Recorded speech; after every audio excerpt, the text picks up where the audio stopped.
Hello everyone, today I'll talk about our project on latent denoising diffusion probabilistic models. Diffusion models generate images by studying from Gaussian noise and learning to denoise step by step. Our goal is to build this pipeline and then make generation faster and more controllable without losing too much image quality. This project required implementing 5 core components: DDPM from scratch, a DDIM noise scheduler for faster inference, a variational autoencoder for latent space operations, classifier-free guidance for conditional generation, and advanced training techniques. We trained on ImageNet 100, which contains about 130,000 images at 128 by 128 resolution across 100 classes. First, the baseline DPM. The forward process gradually adds Gaussian noise to data over t time steps until we reach pure noise. The reverse process is where the magic happens. We train a U-Net model to predict and remove this noise step by step, reconstructing the original data. The U-Net architecture uses an encoder to downsample and extract features, a bottleneck to process the compressed representation, and a decoder with skip connections to upsample. Attention mechanisms help capture long-range dependence crucial for image generation.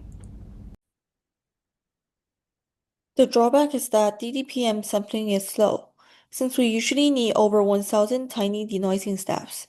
Here's 2 key optimizations dramatically improve efficiency. First, DDIM, the denoising diffusion implicit model.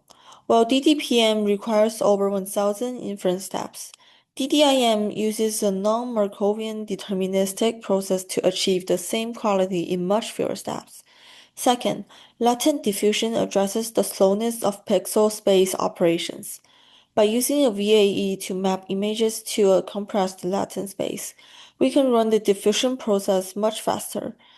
The combined impact is remarkable, which is multiple times speed up compared to baseline DDPM.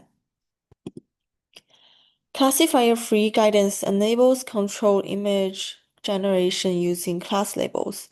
Instead of training a separate classifier, we train the model both conditionally and unconditionally, then interpolate between them during inference. This significantly improves class fidelity without the overhead of an additional model. We evaluated everything using FID, inception score, precision, and recall metrics. In this slide, we compare our 2 sampling schedules using the same DDPM model trained with 1,000 diffusion steps. The baseline DDPM scheduler also uses 1,000 steps as inference, giving high-quality images with clear structures. But sampling is slow because every step requires a full U-Net forward pass. Our DDIM scheduler instead uses only 250 inference steps, which gave us a 4-time speed-up in sampling. Qualitatively, the DDIM samples look very similar, giving a good speed-quality trade-off, and the pictures will be shown in our paper. To summarize, our project starts from a standard DDPM, which already produces high-quality images but require a long 1,000-step sampling chain, making inference slow. By switching to a DDIM scheduler with only 250 inference steps, we keep image quality largely intact while cutting the number of denoising updates by a factor of 4.